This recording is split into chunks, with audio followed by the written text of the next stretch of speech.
काय मग येताय का जेवायला?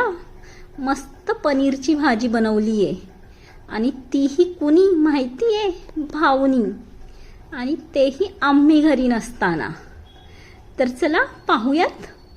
जेव्हा आम्ही पंढरपूर तुळजापूरला गेलो होतो ना, त्यावेळेस नील एकटा घरी होता आणि एकटं घरी असल्यानंतर काहीतरी चटपटीत खावंसं वाटतंच.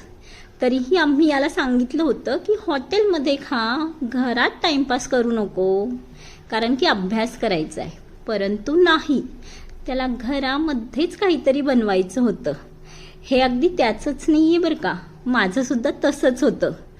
जेव्हा आई वडील कुठे गावी जायचे तेव्हा आम्ही बहिणीसुद्धा ना घरामध्ये शेंगदाणे भरपूर असायचे, कारण की काय आपल्याच शेतातील शेंगा, मग मस्त चिक्की बनायची. तसंच नीलने मस्त कॉलेजवरून येतानाच पनीर घेऊन आलेला आहे, अगदी मसाल्यांसह.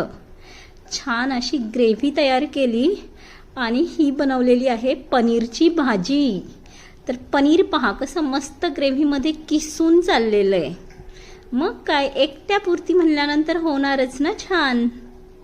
नुसतीच भाजी नाही बरं का, भाजीसोबत मस्त जिरा राईससुद्धा बनवला होता.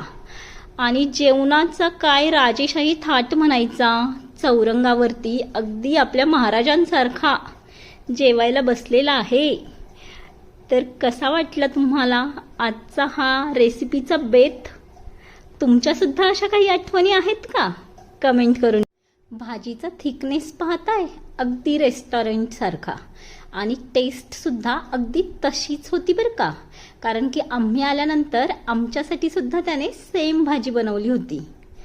तर कशी आहे भाजीची रेसिपी? तुम्हाला पाहिजे का? कमेंट करून नक्की सांगा.